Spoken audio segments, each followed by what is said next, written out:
नौकरी के नए अवसरों में 2025 में भारी गिरावट आई है और इसके पीछे एक बड़ा कारण है अनऑथराइज्ड इमिग्रेशन पर सख्त कार्रवाई। सैन फ्रांसिस्को फेडरल रिजर्व के एक हालिया रिपोर्ट में बताया गया कि 2021 के बाद से यूएस में अनऑथराइज्ड इमिग्रेंट्स की संख्या बढ़ी थी, लेकिन मार्च 2024 में इसमें गिरावट आई। तो इस बदलाव के साथ साथ कंस्ट्रक्शन और मैन्युफैक्चरिंग सेक्टर्स में नए रोजगार में कमी देखने को मिली। 2025 में नए जॉब सिर्फ 1,81,000 बने, जबकि 2024 में संख्या 14,59,000 थी।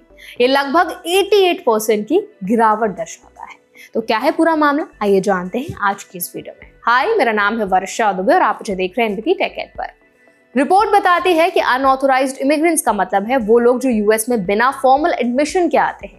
ज्यादातर फेडरल एजेंट्स इन्हें बॉर्डर या पोर्ट्स ऑफ एंट्री पर रोकते हैं।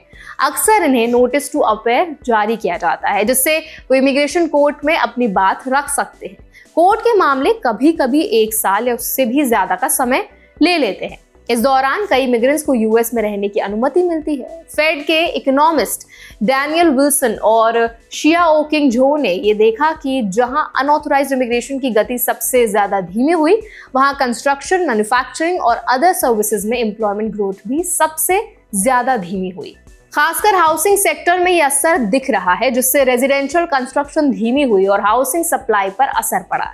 इस रिपोर्ट के अनुसार यूएस एम्प्लॉयमेंट ग्रोथ पर अनऑथराइज्ड इमिग्रेंट वर्कर फ्लोज यानी कि UIWF का सीधा असर है। अगर इमिग्रेशन धीमी रहती है तो लोकल जॉब क्रिएशन भी धीमी होगी। इसका मतलब ये हुआ कि यूएस में रोजगार बढ़ाने में अभी और चैलेंज आएंगे, खासकर उन सेक्टर्स में जहां इमिग्रेंट वर्कफोर्स हेविली शामिल है। ट्रंप एडमिनिस्ट्रेशन ने इमिग्रेशन को लेकर सख्त रुख अपनाया है।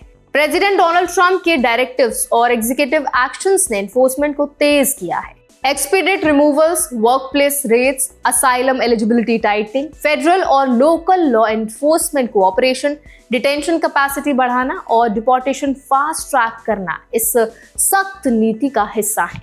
यूएस ऑफिशियल्स का कहना है कि ये बॉर्डर कंट्रोल और अमेरिकन वर्कर्स के हित में जरूरी है। इंडियंस और अदर इंटरनेशनल वर्कर्स के लिए समझना जरूरी है कि अगर आप यूएस में काम या पढ़ाई कर रहे हैं या फिर वहां पर और आपका सेटल होने का प्लान है, तो आपको हमेशा इमिग्रेशन लॉ और वीजा रेगुलेशन का पालन करना चाहिए। अनऑथराइज्ड एक्टिविटीज, फॉल्स डॉक्यूमेंटेशन या लीगल वायलेशन से ना सिर्फ वीजा रिवोक हो सकता है, बल्कि डिपोर्टेशन और लीगल कॉम्प्लिकेशंस भी हो सकते हैं। लीगल एंगल से देखें तो अनऑथराइज्ड इमिग्रेंट्स को नोटिस टू अपीयर या कोर्ट प्रोसेस मिलती है। यूएस में रहने का परमिशन हमेशा टेम्पररी होता है। इमिग्रेशन वायलेशंस या इलीगल एम्प्लॉयमेंट पर स्ट्रिक्ट एक्शन लिया जाता है। लीगल प्रोसेस लंबा हो सकता है, इसलिए लॉयर की मदद लेना सुरक्षित होता है। इंडियन एप्लीकेंट्स को सावधानी के लिए प्रैक्टिकल स्टेप्स अपनाने की जरूरत है। वीजा स्टेटस हमेशा वैलिड रखें और एक्सटेंशन रिन्यूअल में कोई गलती ना करें। वर्क ऑथराइजेशन और डॉक्यूमेंट्स पूरी तरह सही और अपडेटेड रखें। यूएस की एम्प्लॉयमेंट और इमिग्रेशन रूल्स का पालन करें। कोई इलीगल एम्प्लॉयमेंट या अनऑथराइज्ड एक्टिविटी ना करें। अगर लीगल नोटिसेस या कोर्ट डॉक्यूमेंट्स मिलते हैं तो तुरंत इमिग्रेशन लॉयर से कॉन्टैक्ट करें। इस स्टडी का ये भी मतलब है कि इमिग्रेशन और यूएस जॉब ग्रोथ एक दूसरे से जुड़े हैं।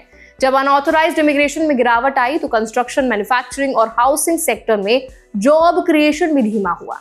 इसका इफेक्ट यूएस इकोनॉमी पर भी पड़ रहा है और फ्यूचर में अगर इमिग्रेशन पॉलिसी स्ट्रिक्ट रहेंगी तो इंडियन और अदर इंटरनेशनल वर्कर्स को और भी केयरफुल और कंप्लायंट रहना होगा। अब इस पूरी रिपोर्ट पर आपका क्या ओपिनियन है, आप क्या राय रखते हैं, हमें कॉमेंट्स में जरूर शेयर करें। और अगर आपके मन में कोई टॉपिक सजेशन है तो वो भी आप हमें जरूर बताएं। ऐसे और भी अपडेट्स के लिए, वीडियोस के लिए, इन्फॉर्मेशन के लिए हमारे चैनल एनबीटी टेक एड को भी जरूर सब्सक्राइब करें।